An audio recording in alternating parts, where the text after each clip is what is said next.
Welcome, Battle Brothers. I am the Epic Narrator, and today we have a hot topic. I reckon I'm going to get some hate for this one. Are GW models too detailed now? Well, the first thing we need to ask ourselves is, can a model be too detailed? I want you to think about that question and write your response down in the comments. Did your opinion change after this video? My answer to that question is an emphatic yes. I feel now GW has gone too far on detail. I think the reliance on computers and CAD programs has taken away some of the artistry out of the hobby.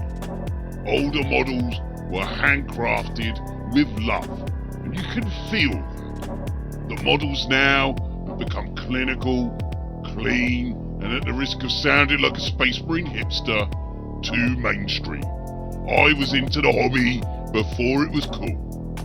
More and more, I find myself drawn to older models and older editions and even heretical third-party models. So let's think, why have I and many other brothers fallen out of love with the current GW?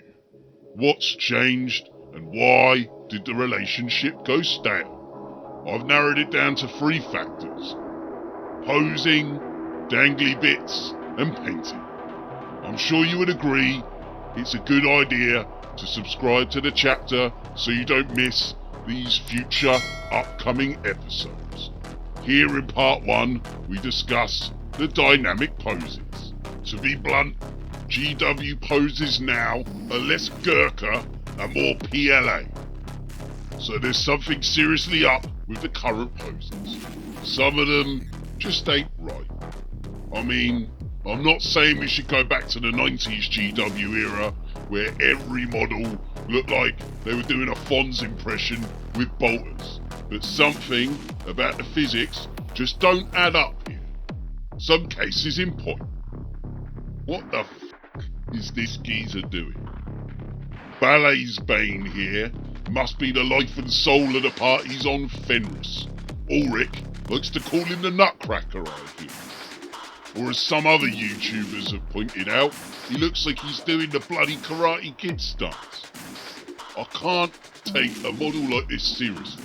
It suspends my disbelief and takes me out of a grim dark world. I mean, if this geezer was just about to chew your face off, you'd probably piss yourself laughing. I mean, in this era where Games Workshop take themselves so bloody seriously, what are they doing? I could spend all day going on about these dodgy poses, but I feel that the real problem is that half of them look like they're falling over. I mean, send us a postcard, brother. And the more I look, the more trip hazards I seem to find. I mean, health and safety must be having a fit. Poor old Calidus assassin here looks like she's falling down the stairs. And it's not just the Imperials either. I mean, this proves that not all Eldar are graceful bastards. This one's obviously got 2 left feet. And what about Forge World? Well, they don't escape, and perhaps they're even worse offenders. I mean, this model is just criminal. I'm sorry, I can't stand it. I know some people love it, and you know, we all love Sanguinius in the lore, but nothing looks right here.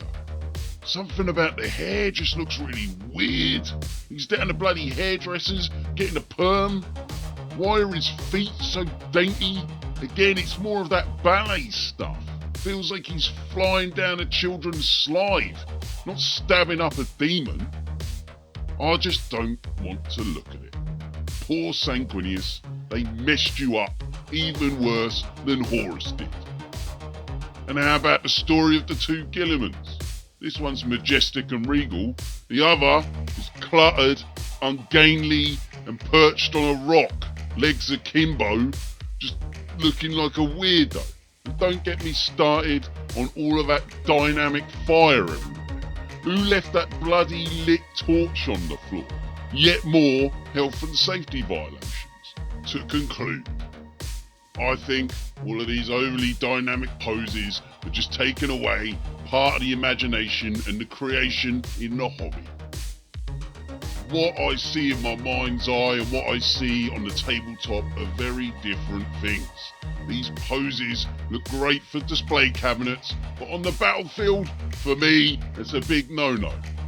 But Epic Narrator, you're just being an old git. Am I? Am I just being nostalgic? I don't think so. The feeling I get when I see plastic crap hasn't changed.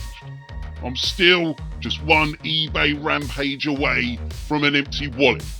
I have to hide my problem from my missus. If she knew half of what I spent on the hobby, I dread to think what would happen. I'll probably have better luck trying to explain why I'm in bed with a Slaneshi demon than why I spent £37.50 on this model of Abaddon checking out his nails. I mean, at least with the demonette, she could join in the fun. Games Workshop, just tone down these crazy poses a bit, or maybe give us some choice. With this ultra high detail, another problem has crept back into the hobby, and that's monoposing. Now I thought monoposing had been banished back to 2nd edition. Now you're going to have to join me in part 2, where I discuss GW's dangly bits and why they are causing a problem in our relationship. Did you agree with the opinions expressed here? Did you change your mind? Why not let us know in the comments below? And why not like the video and join the chapter by hitting that subscribe button? We discuss more 40k related content there. And until next time, may the Emperor protect you through Nurgle's blood.